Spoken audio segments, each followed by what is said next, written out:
Good morning. Welcome to Qigong Live Online. Welcome to the beginners classes.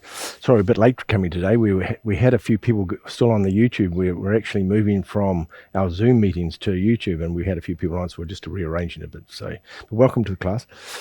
What we're doing today is we're doing the next part of our beginners. So last week we talked about how you move your arm with energy. And if you haven't seen them, go back to them. They're all in a series. I'm doing them in a series to build up. So when we start doing the exercise, we have all of these foundations already inlaid inside it. So we're not trying to teach them the foundations inside the exercise. So the next part we're going to do is about how the body moves. We're going to do the three way the body moves. It only moves three different ways. And one of them is simple, and it moves from side to side. Weight changes. Yep. And goes from side to side. And you do this when we walk, of course, because when you walk, you have to put all the weight on one leg so you can pull the other one off the ground, and you step down with the other one, and you transfer all the weight across the other one, so you've got 100% weight on one leg, otherwise you can't get the foot off the ground. And you understand the principle. If you've got any weight on the other leg, you won't be able to get it off the ground. You have to actually 100% lift it up, and then you can step forward. Yeah? So I'm going to go back a bit so you can see what I mean. So when I'm stepping forward, I step forward, 100% weight on that leg, foot goes on the ground, transfer 100% on that one, so I can pick the other leg up, 100% weight to the other one. And that's how we walk. So we do this movement from side to side all the time without even knowing we're doing it. And every time we want to transfer weight, or we want to turn, normally we have to transfer weight, and we step off the other way and do that. To do that, we have to unload the leg 100%. We have to stand 100% on one leg to do that, as I say, because if you've got any weight on that leg, you won't be able to put it off the ground. You can't get it up. It's impossible. You have to actually empty it out completely. So this idea of this transfer of weight from side to side is relative to any movement. When we're stepping forward and we're stepping backwards, we have to do this 100% weight change, otherwise we can't move. And this is such an important thing. And all the Qigong, it's the same with Tai Chi. When you're doing Tai Chi, you have to unload the foot to move. Yeah, it has to come off completely to move the foot, otherwise you can't get it off the ground. So this is the idea of this. Now I'm going to give you a concept of this to make it even easier. And the school that I teach is called a pendulum shaft. So you think of the pendulums like a pendulum of a big grandfather clock. And the pendulum goes from side to side. Yep. I'm going to use this principle to understand this. And it moves from side to side. And as it goes from side to side, we're the pendulum's going from our knee to our knee, from knees to knees. And as it goes from knees to knees, we're moving from side to side. And we get the idea of this movement of energy moving from side to side. It's like the energy comes up one side and flows into the other. Then it comes out that side and flows down the other one. Now, in a more advanced understanding, it goes through the lower dantian, the energy center, comes to the energy center and then down to the other one. So it's completely like water tipping from one glass, tipping to another one. But we're just the energy, we're tipping from one side to the other. Yeah. Now the body stays relatively up. We're not bending over as we go across. Not bending over the other way when we go across. We stay relatively straight. Our spine stays straight. And we'll learn how to move this weight from one side to the other. And remember, we're moving from the kidney points. We talked about standing on your kidney points to get the energy. Now, just to revise that, the kidney points are on the bottom of your foot.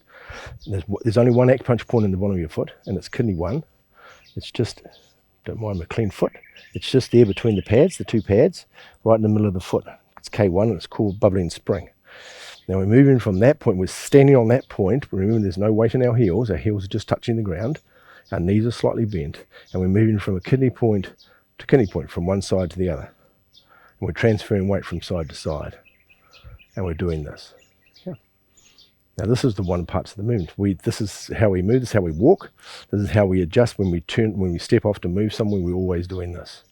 You can't do any movement of anywhere off the static posture without unloading one of the legs, because you can't move. Yep. So this is the first piece.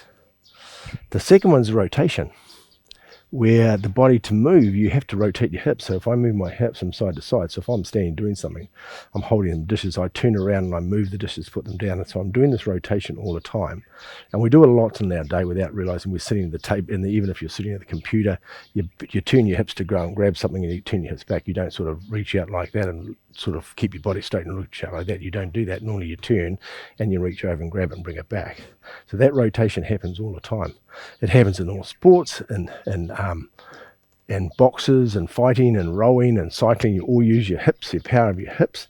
And this idea of the rotation when you're paddling, the hips are rotating and the power's coming from your hip rotating, not what's going on with your arms. Yep, it's a hip rotation exercise. So this is where the power is.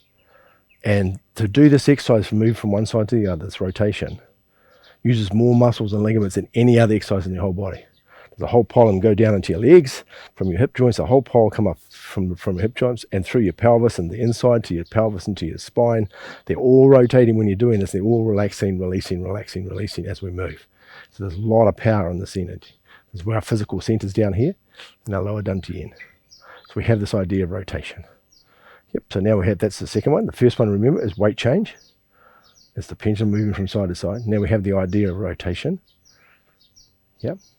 And the third one's up down. It's this interesting concept, is that you have, before you can go up, you have to go down first. Now there's an easy way to understand that. If you try and jump off the ground without pushing down, you can't. You have to push down so you can jump up. You can't just jump up. You can try this while you're watching this. Try and jump off the ground without pushing down. I'll give you time to practice that. You can't, can you? As soon as you push, as soon as you go to jump up, you need to push down first to come up. Well, that up-down principle, it happens with everything, because when you're moving, I step, I go down. To move forward, I push, the energy goes down, then I step forward. And we do this without really necessarily cognitively understanding we're doing that, but we have to do that because you can't move any other way. The higher you want to jump off the ground, it's depending on how hard you can push down. The push down is what gives you the height. And as I say, you can't jump off the ground without pushing down. It's a great illustration of that. So that up down is important. There's lots of exercises that do that understanding of the up down, of the going down, then come back and up. And so quite often exercise, you'll see the exercise where you're going down, the body goes down, and then the body comes back up. And you have this idea, this is a particular exercise that we're doing. And so you're doing that. So you're going down, all the energy is going down, and as it goes down, then it floats back up again. It's like pushing down gravity, and then it just springs back up again. So, well, it's actually not pushing down gravity. Gravity is pulling you to the ground. This is pushing energy into the ground. And when you push energy in the ground, it's like a spring. And the energy goes down to the ground. And then what it does, bounces off the earth and comes flying back up inside your body. So this up down is the other principle. And we do that for lots of things we do all the time. When we do it when we're walking, we do it when we're running. So there's lots of things you do when you have this pushing down to get to move. When you're running, you push down on the foot. You push down, push down, push down. It helps you to run. You just don't move your knees. You actually got to push down to get their leg to go forward. So that's three of them, remember? So rotation, the pendulum first, or the transition from side to side. The rotation we talk about. There's lots of pieces to this. We're just giving you the opening idea of the concept of this. There's lots of things you can do with this. And as we go through the exercise we build up, we'll show you more and more of this. And then the last one's the up down, which is the pushing down to jump up, which we need to push down to move. You have to push down to walk, push down to run, push down to turn, push down to do anything. Yep.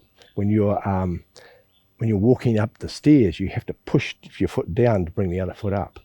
If you're seeing this stuff, you've got some stairs, go and see when you're walking up the stairs, you'll notice you push down on the foot, push down the foot, push down the foot, and that's how it works. Same with stairs, the same thing when you're walking up a hill, you'll see the same thing, you're pushing down on the foot on the way up. Yep, there you go. So that's the next stage. So the three applications of how we move. And the next thing we're going to do, we're going to start getting into some of the exercises. We can use all these principles in very simple exercise, but the principles, these basic foundation of all these exercises, are all inside the exercise. But if you don't have these, then you start with a very physical exercise, and then you've got to learn them the other way. So we're doing it from the foundation up, foundation of movement, and then we take all that knowledge into the exercise, and makes the exercise so much easier and more efficient, and you get more energy moving and more power from them. Yep. Enjoy your day. Hopefully that's useful to you today. If you have any questions, please in the YouTube channel, just write a question if you have any questions or any comments if you're not quite sure. And I'll see you next week. And have a beautiful week, eh? And you can practice during the week. Just practice this idea. When I first started doing Qigong years ago, my teacher had me doing this for hours, just going back and forward to learn the principle, what it felt like to transition weight from side to side. And then he had me hours doing the rotation. So during the week, you can practice that. It's a lovely feeling because you can feel the energy moving. And same with the rotation. Just let the rotation happen and feel the body rotating. Very good. And when you're walking, you'll practice the pressing down. Just be aware of notice yourself pressing down, and that's a good practice. Okay. Have a beautiful week, eh? Bye-bye.